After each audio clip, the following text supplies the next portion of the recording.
So, this is part one of an interview with Slaven Bilic, recorded at West Ham's pre-season camp in northern Germany. Before I tell you any more about that, thanks to our friend at that club, Max Fitzgerald, for making this one happen, as he has so often before. That said, this becomes a good news, bad news story for outright Hammers fans.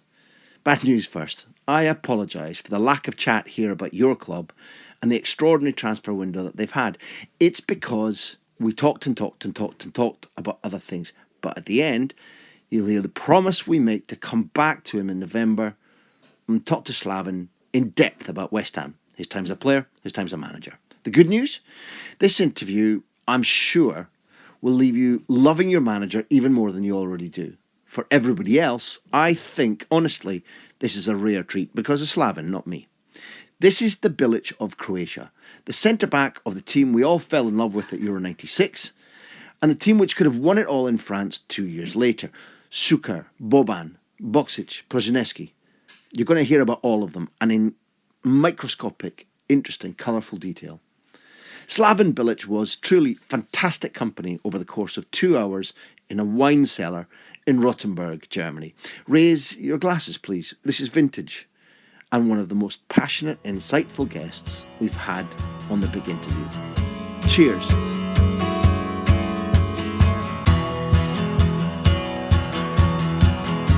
So let me take you back 10 years, nearly 10 years, to Wembley, November the 21st.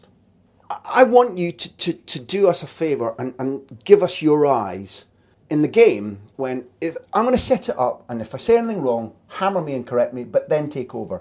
You've won the group. Croatia and England are in the same group. You've won the group, And you Russia, come to London. yeah. And Russia. And Russia. So you're already qualified for Euro 2008.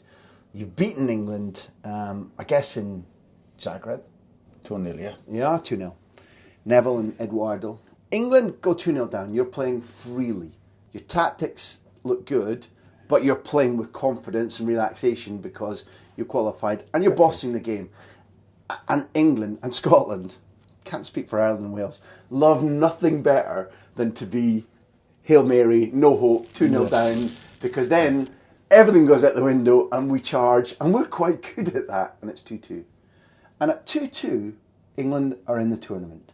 Yeah. 2-2 puts them through. Now, my question, which has bugged me from then until right now, is if that had been Croatia in the other in the England shoes, if that had been Italy in the other shoes, if that had been the modern Spain, they'd have closed the game down and said, okay, it's Wembley, we'd like to win, but 2-2 gets us through. Nothing happens after this. But they went for the game. In terms of mentality, openness, tactics, they went for the win, which you have to applaud, except it was wrong. They were open, you won. And I want you, please, to take me, in a coach's eyes, from 2-2.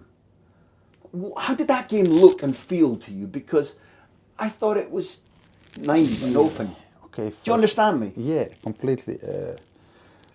Well, the thing is, we played that qualifications very good, but it was group of three. No matter that there was Israel and there was Macedonia, who are our neighbor, not neighbors, but from ex-Yugoslavia. And it's always tough games for us, and it was home and away, very tough games.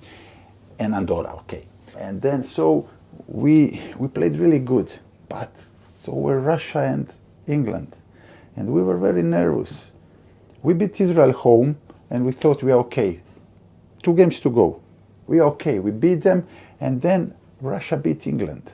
With 2 games to go, suddenly we have to go to Skopje, to Macedonia, and then Wembley.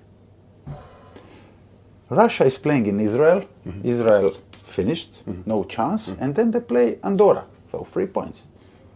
And England has only 1 game to play, and that's Croatia, home. They played friendly 3 days before. If Russia beats Israel away, and they gonna beat Andorra, they definitely go. First 2 were going, okay, directly, no playoffs, no whatsoever. If we lose in Macedonia, and if we lose at Wembley more than 2 goals, which is on a day always possible. Fair point. fair point. We are third. We out after great qualifications. So we the whole week preparations before Skopje and then Wembley was like very motivated and very, very a little bit nervous, you know. So we went to Skopje, and it was pouring rain. The game wasn't supposed to be played. And then, but they decided, okay, we gotta play. And halftime 0-0, and we heard at the halftime, I will never forget it. We heard that in Israel, Israel beat Russia 2-1, and that was over. Game over. We are definitely in. So anyway, we went to Wembley.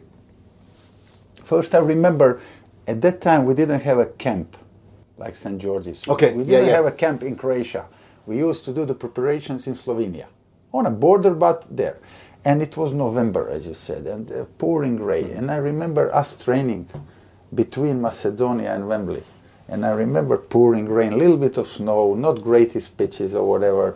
And then I remember Modric come to me. He was then 21, 22. He came to me like mud on a pitch, everything. He came to me, boss, we can't wait. Can you imagine when we come out on Wembley? You know, we're going to fly. Oh, yeah. And then, so we didn't have that negative kind of pressure. It was my team, and now I can say that, and that. But if Russia had beat Israel, it would be totally different game. So let's talk about the game. We completely without any pressure.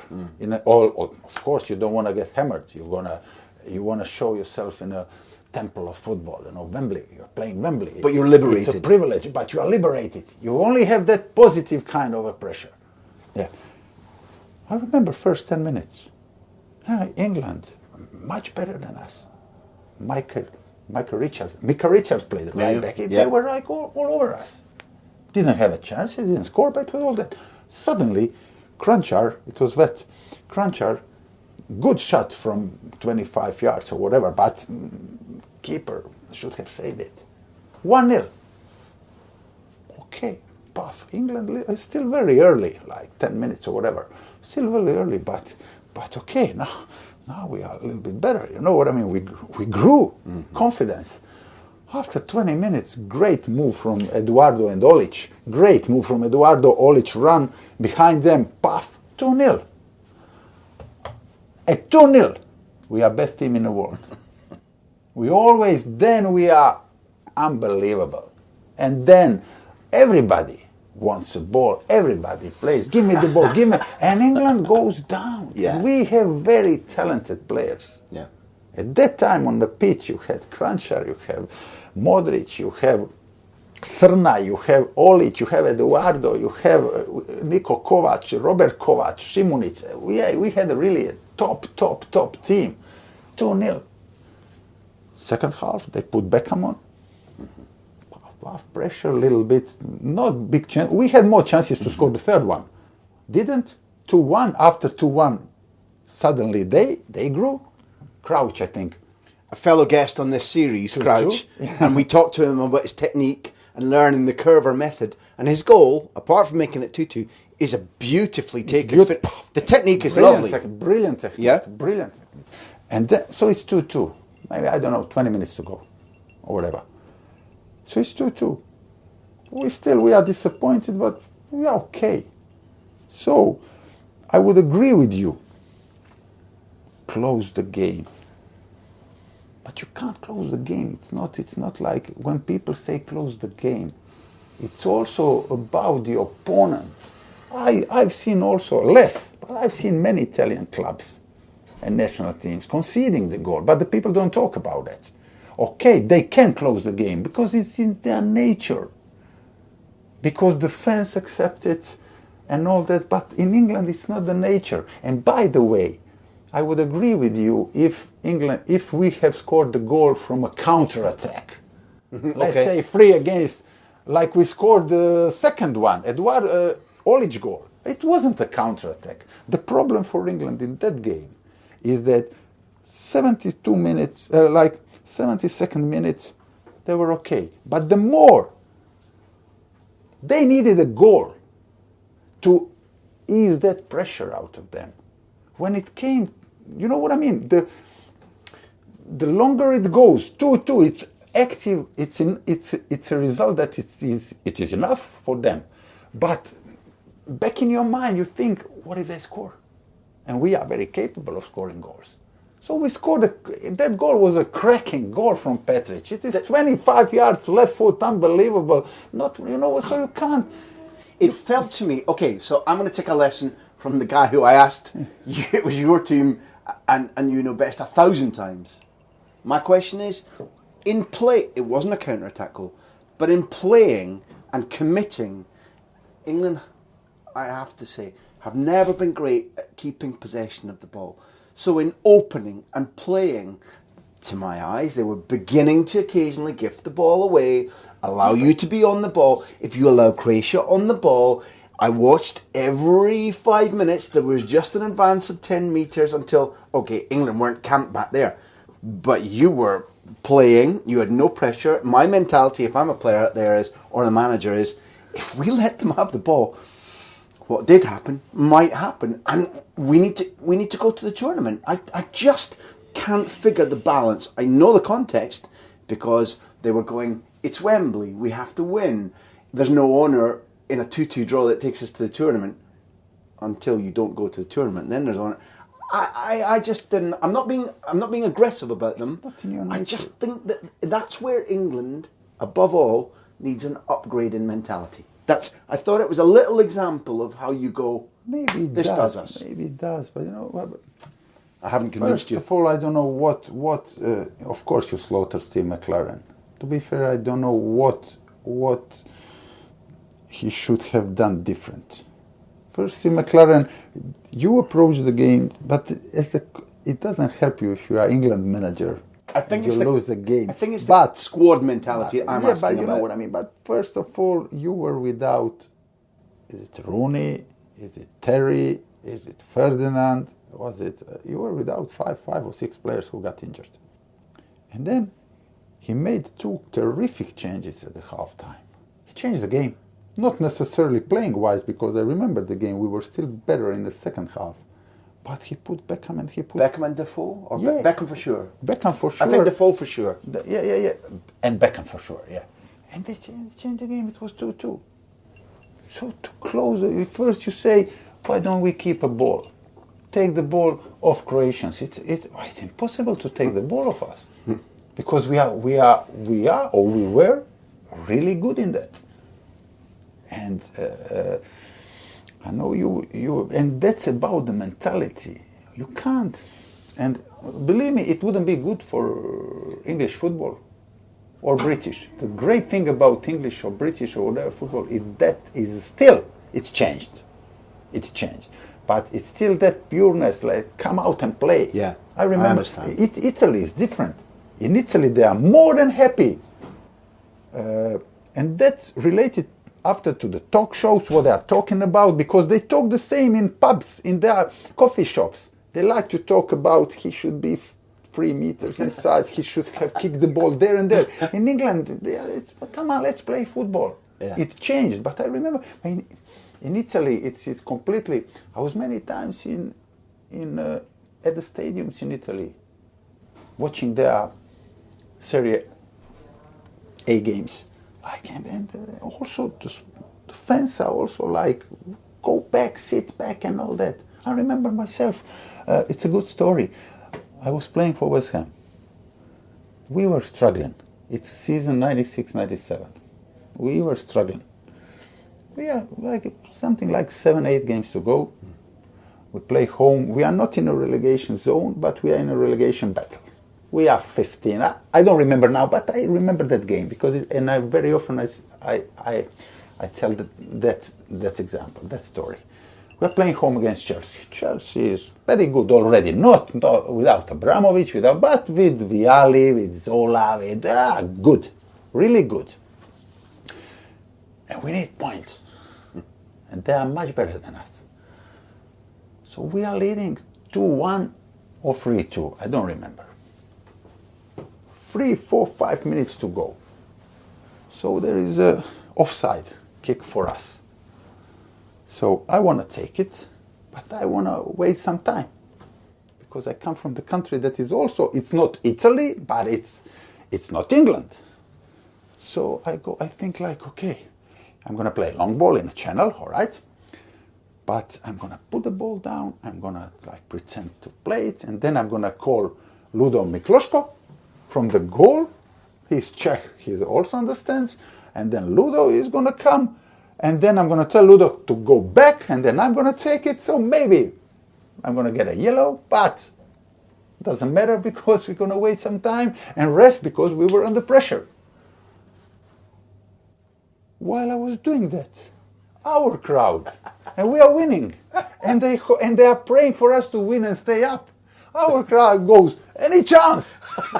Any chance? I go, you know, that's but you can't change that. You can't switch for 15 minutes. We're gonna be like Italians. You ain't gonna be like. But this is good, and we conceded the goal, but then we scored. I think Michael Hughes scored, and we beat them 3-2 or 4-3. I don't know. And the guy who was shouting any chance and then saw it 3-3 said at the end, I always knew there'd be a winner. I always knew the 4th one was coming. Yeah. So they're not all right. Okay, let's let the British cavalry character lie for a moment, because maybe that's part of what makes us attractive. You've won the game, you've won the group, and I want to use a jump here to bring in something that I feel passionate about, because it takes you to Euro 2008, which is a big adventure and fun. My little story is that I'm following Spain and I'm learning and I'm getting to know the players, and I'm allowed to live with and travel with the squad in my job. So that was a really gigantic experience in Switzerland and Austria, and Spain go on to win it using the psychological tactics of this eccentric, idiosyncratic, clever Luis Aragonés, who calls opposition players by the wrong names and kisses Fernando Torres on the head and said, I've had a dream you're going to score 2 goals, and calls Sergio Ramos out in front of not only the players but the media in a break of tradition, which worked. And he does a million things that makes him just seem a little bit old and idiosyncratic and crazy. And the players love it, they're unified, and it gives an extra gear to their brilliant football, and they win the tournament. I'd ask you, does that remind you, and I don't know the answer to this question, of Blažević, who must have been, we didn't meet him. It's unfortunate we didn't. All we've got is stories of what a coach that I think sounds similar to Aragonés in terms of his ability to get inside somebody's head, his ability to maybe give you an extra edge, or to make you laugh, or take the pressure off, or to put the pressure on. I'm saying things I shouldn't be saying because you should be saying them. When I describe Aragonés and whatever you already knew about Aragonés, is my comparison with Blažević and your experience of him? Could be. Blažević is maybe the best example that football is not a football manager's job. It's not only about tactics, and the tactics is only one part, very important part. And without that part, you can't be in the game. You have to know it, but that doesn't make you a football manager. Blažević is the best example that other things are also as important, and because there are many of them all together, in accumulation of them, they become more important than only if you know tactics. Why? Because he was our manager for 5 years. I played 5 years and then I retired because of my injury, but then he continued another 3 years, I think, or whatever, with almost the same generation, and he was perfect coach for us at that time. And many people in Croatia are saying that we used to have, he died a few years ago, Tomislav Ivić. Tomislav Ivić is a coach from my hometown, Hajduk Split. That is, the Italians said that he's the biggest coach in Europe, if you are counting the titles in different countries. Mourinho is not his pupil, but he also admired them because Ivić was also coach in Portugal. So he won the titles in ex-Yugoslavia with Hajduk Split. He won the titles in Ajax Amsterdam, Anderlecht, Porto, Fenerbahce, I think. And he never managed, let's say, in England, because at that time it wasn't like the case that you had. But he's top coach, top. But he's tactician. Press there, one against one here, one against one. Yeah. And he's from my hometown. And even when he was very old, before he died, when I was still in Croatia as international manager, I used to go to see him to talk football about him, because he's also like crazy, could talk, and he talked football 24/7. I used to go with him talking, asking questions and all that. So I admired him. So many people in Croatia were saying after we became third in the world or whatever, brilliant generation, that many people think that if Ivic was our manager, instead of Blažević, that we would probably have won the World Cup. I adore Ivic, but I don't think that it would be the case, because our group was very group of good players, some genius players, but very strong individuals that couldn't be trained in a way that, for example, Ivic was training. Listen, you got to move 3 yards here. Suker, you have to go on a wing. Suker would never go on a wing, because that was Suker. You can't say many things to Boban or Boksic or Asanovic or Prosinecki, Stimac, or even to me. You had to approach us in a different way. It doesn't have to be a nice way, because Blažević was also sometimes very cruel to us.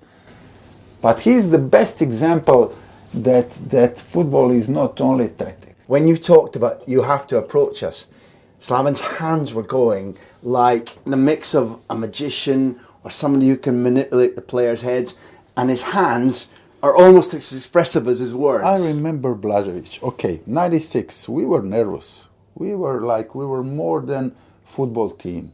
It was after the war. We were like a team we were like ambassadors of Croatia. Many people, even in Europe, I'm not talking States, I'm not talking United States, they didn't know where Yugoslavia is, you know what I mean? Yeah. Because of the education or whatever. No passports, but no travel. Even in like many Croatians didn't know the difference between Estonia and Latvia.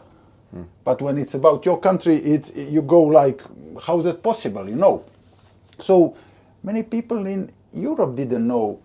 You were 5 years old in 96, right? Me. Croatia. Croatia. Yes, independence, 91? Yes, 91. Yeah. But 95, we got liberated. The war finished, 95. It was the action called the Storm.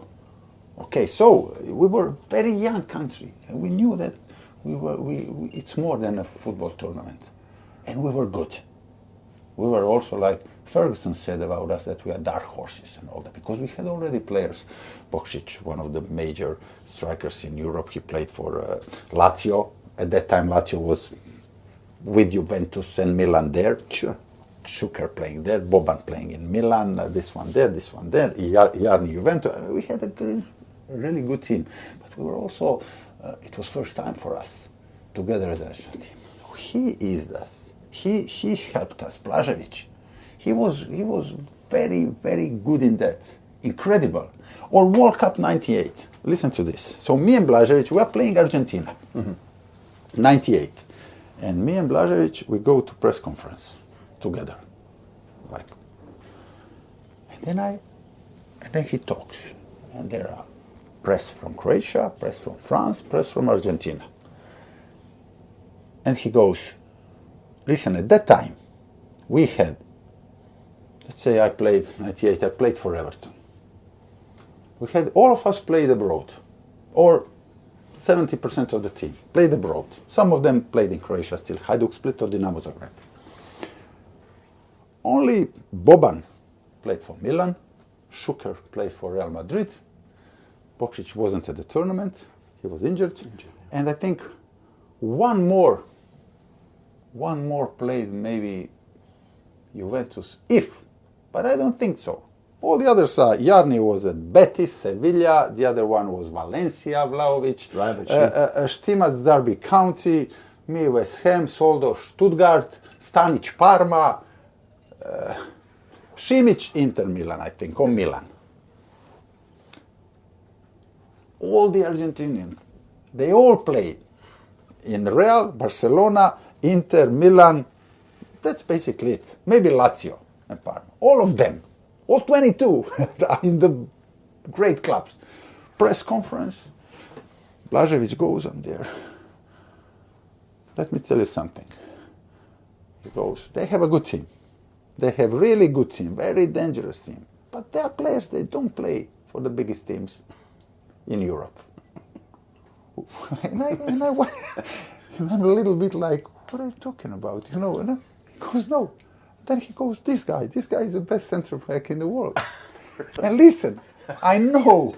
You're not going to argue then, are you? I knew that I'm not. I knew that I'm not. And I also know that he knows that I'm not. But it doesn't matter, it's nice. it gives you that 10, 15, 20%. So he was great in that. You grow, you know, you're like big. So you're here to say that it worked. It worked. But why does that work? How? Because it's in human's nature. It's in human nature. Like it's not only that you have to compliment the women. They all want to hear, but it's in human's nature that you want to hear things that no matter that you don't believe in them, it's nice.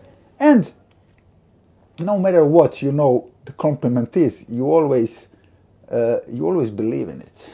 I think so. You always believe in it. So he would have wasted his time saying to you, move your chair 3 meters this way, and tactically, let's look at the audience this way. Can't. But if he didn't care that there might be somebody out in the audience saying, no, the message wasn't for the journalist, the message was for you guys. The message was for, no. The message was for us, because he knew that tomorrow, it wasn't internet at that time or whatever, he knew that tomorrow we're going to open, on a match day, we're going to open the press from Croatia that we were getting in France, you know, and no, you can't mix, who said, I think Dostoevsky or whoever said that you can't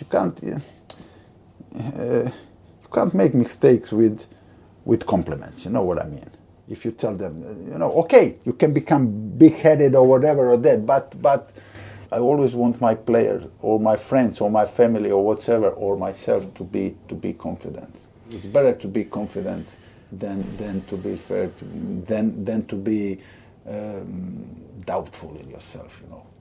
So let me put it to you that as clever a psychologist Blažević was, the crucial thing was that we've already agreed that he had in his squad 4 or 5 geniuses and 6 more exceptional players, exceptional leaders. So in any way you care, help us.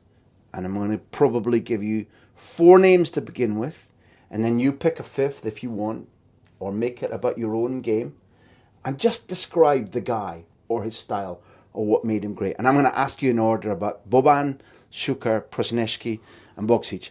So, Zvonimir Boban, tell me something that you remember about why he's so special. A guy, a footballer, a leader, I don't care.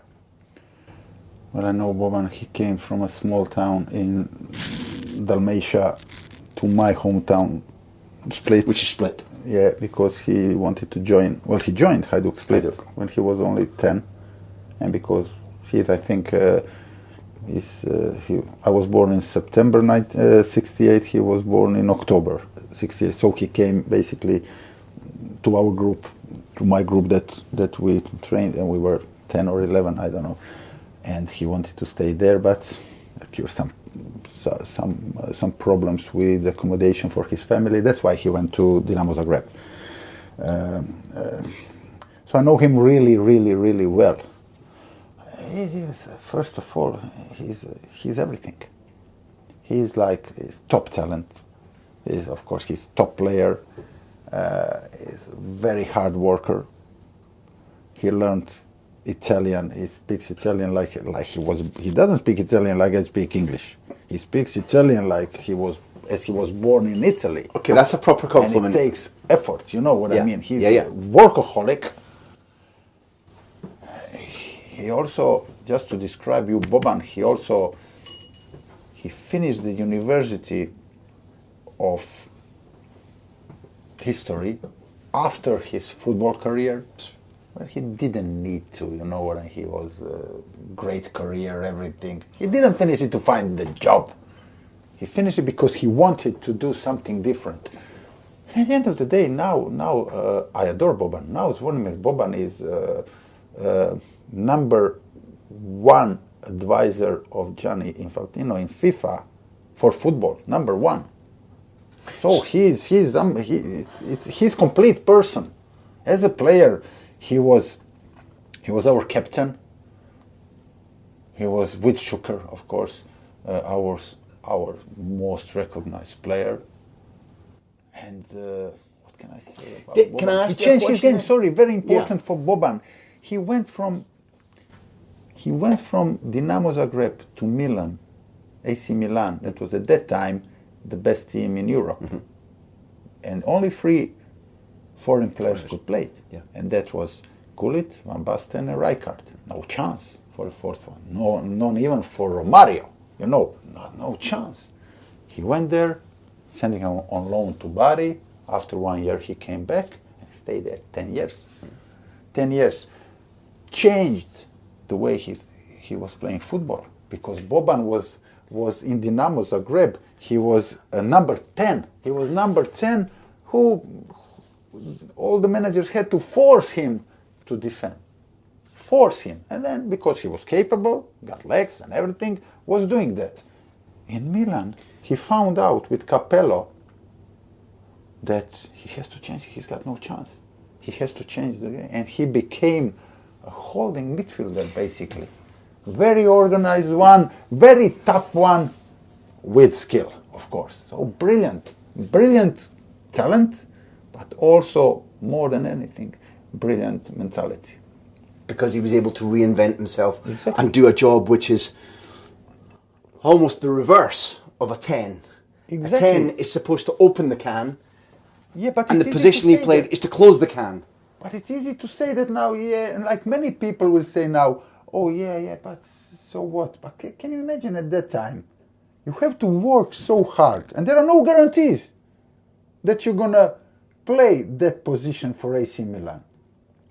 When his other option was probably, he could have gone to Sampdoria, Fiorentina, or Spain, or wherever, and play number 10, and be king.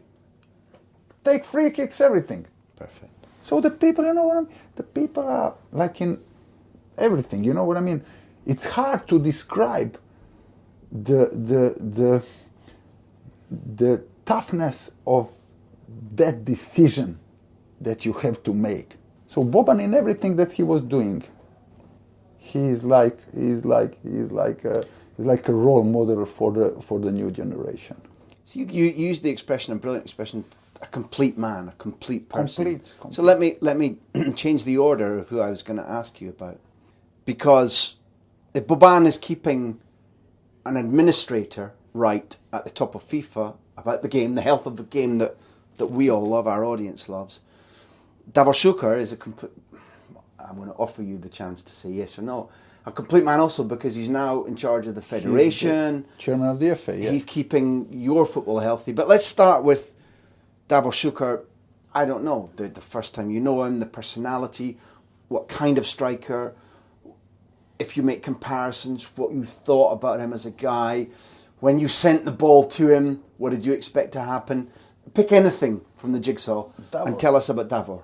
Davor was, without Davor Suker, you said, and I agree with you, that we had 4 or 5 genius players. Prosinecki, that. Okay, we're going to talk after. We are. We're saving the sexy one to last. Let's say we had few of them, but without Davor Suker, we wouldn't be nowhere near third in the world or whatever. Davor Suker scored in one moment I think it was when he had 50 caps, he scored 42 goals for us. Can you imagine? Can you imagine the amount of confidence that we had as a team when you are 0-0 and you are not happy, or when you are trailing 1-0 and hey, he's gonna score. Don't worry. Keep patient. He's gonna score. He scored. I had a feeling that he scored all the goals for us, and he was like that. Natural talent, not extremely quick, but his feeling for space, his feeling for his first touch. His first touch is like, I can only compare Zidane and Modric for me. And okay, but then you can talk about Prosinecki, but first touch is some Payet. It's unbelievable. So he was not quick like, for example, like Boksic. Boksic was quick, but you had no chance to block Suker with his movement. And first touch was so perfect that you were always late. Not always, but so the difference. To explain Suker played for Dinamo Zagreb. Boksic played for Hajduk Split.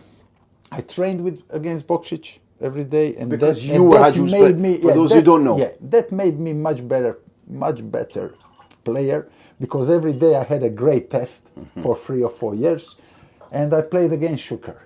The difference between two of them, they're totally different kind of players. I don't know who is better. If you ask me as a centre back, when you play against Boksic, he would have slaughtered you, running, dribbling, going left in a channel, whatever, kick you, beat you, whatever. But maybe he wouldn't score. Like Suker, you would have a good game against Suker. You could block him, stop him, everything. By the end, he scored a couple. So, you know what I mean? And you think you had a good game. But because maybe you gave him this much space. Exactly. Maybe you gave him a yard, half a yard. No, you don't give him. He makes it. Okay, beautiful. That's the difference. So every time I like to talk, I always think about young kids. Unfortunately, I don't think that the kids who are starting to play football are hearing this. You know what I mean? But maybe their parents are. No, when they talk about Suker, listen, the people think, yeah, he was talented, God gave him that talent. But like Boban had to change that game, his game. Suker had to improve his talent. So listen to this. I was already at West Ham. We have qualifications for Euro 96. I came to West Ham January 96. So we have a friendly game in March. We already qualified. Suker is in Sevilla, I think, in Spain. He comes to me and he goes to me, already at that time, you could buy DVDs or VHS tapes, like goals from the Premier League season 94, 95, or 93, 94, whatever. And he asked me, can you buy them for me? I said, okay, of course I can. Of course I can. But I go, why? Why? He goes, and then it was something like that. And then he goes, please buy them to me. And then after a few weeks or whatever, I asked him, like, how can you be? We are all in the front post, you're the near post. Or when everybody's there, you are somewhere there, and you score, and the ball comes to you.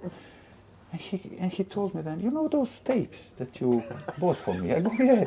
He goes, I watched them. And then he goes, because you know what? When the cross comes from here, it was not exactly like this, but something like this.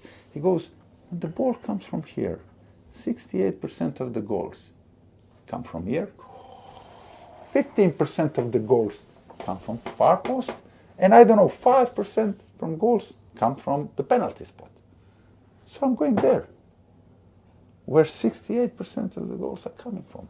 So even with God-blessed talent and everything, he had to work really hard to improve that talent. My respect That's for him Suker. has gone up.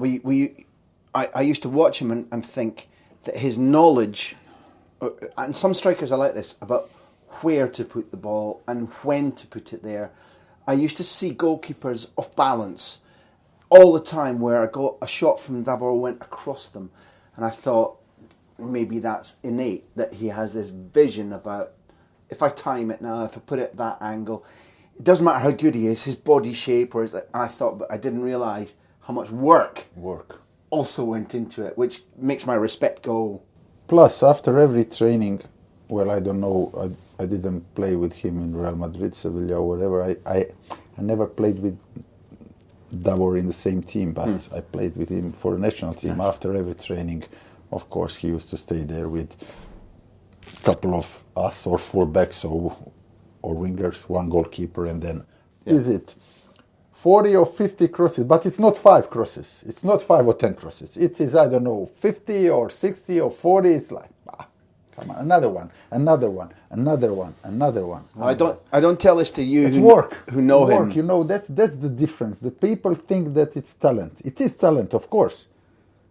But it's like Tesla, you know what I mean? Like Tesla. It's always the question, okay, Tesla was a genius. He was born genius.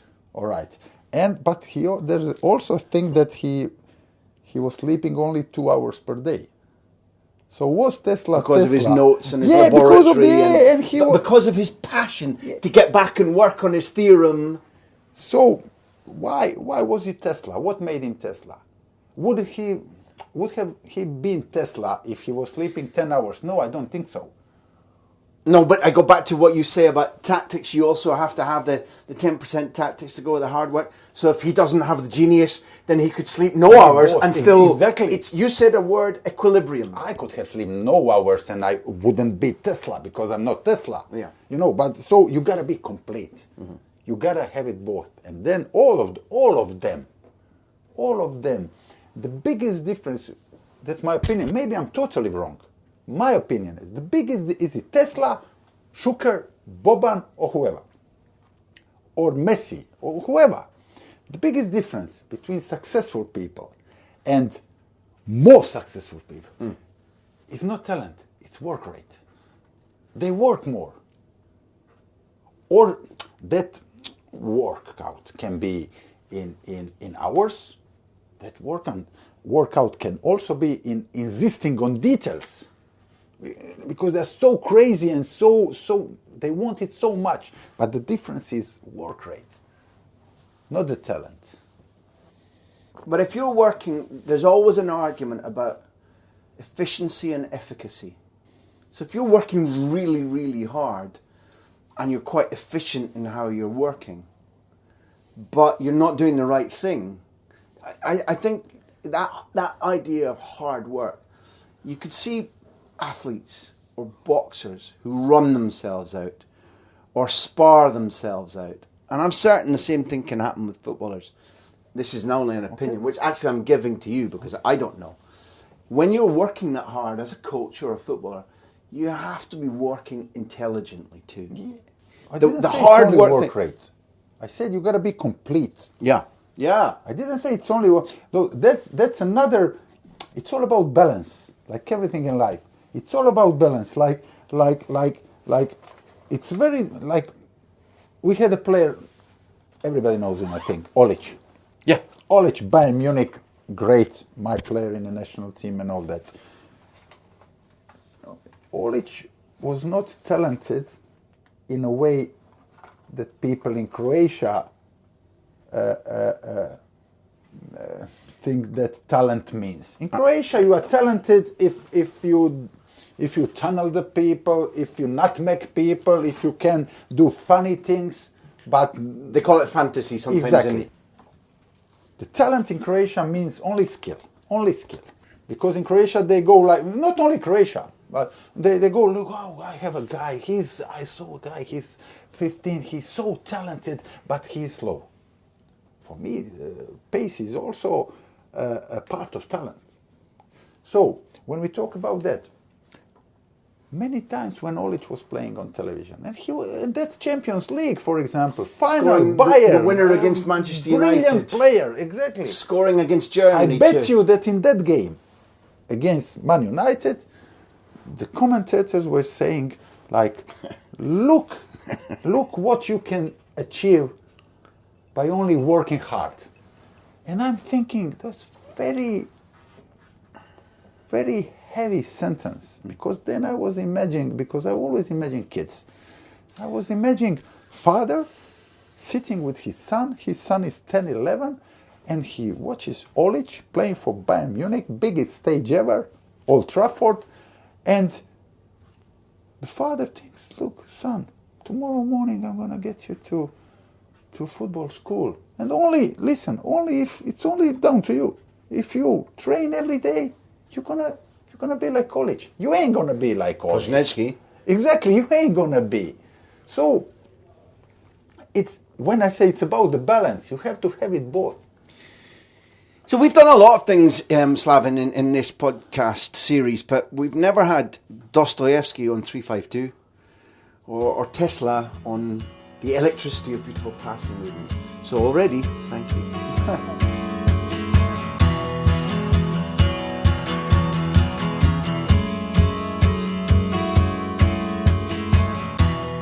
The Big Interview is produced by Backpage and me, Graham Hunter. The music you always hear, the music that you love, is Beer Jacket. You can keep up with everything that we do, within reason, by getting on the mailing list at grahamhunter.tv. How many times do I have to tell you? Yes, several thousand of you have done it, but come on, slackers at the back, sign up. That grahamhunter.tv site is also where you can buy the new updated version of my book, Barca, the Making of the Greatest Team in the World. It's my account of the Guardiola era at the Camp Nou, from 2008 until 2012, plus Tito, Tata, and Adios Johan Cruyff. It is in all good bookshops now, but it does also make a big difference to all of us who've worked on the project if you choose to buy direct at grahamhunter.tv/books. You'll be sure to get the new edition, and you will be helping us to continue producing independent content. Thanks for listening. Thanks for being there. Without you, this would be fun, but a lot less fun. See you soon.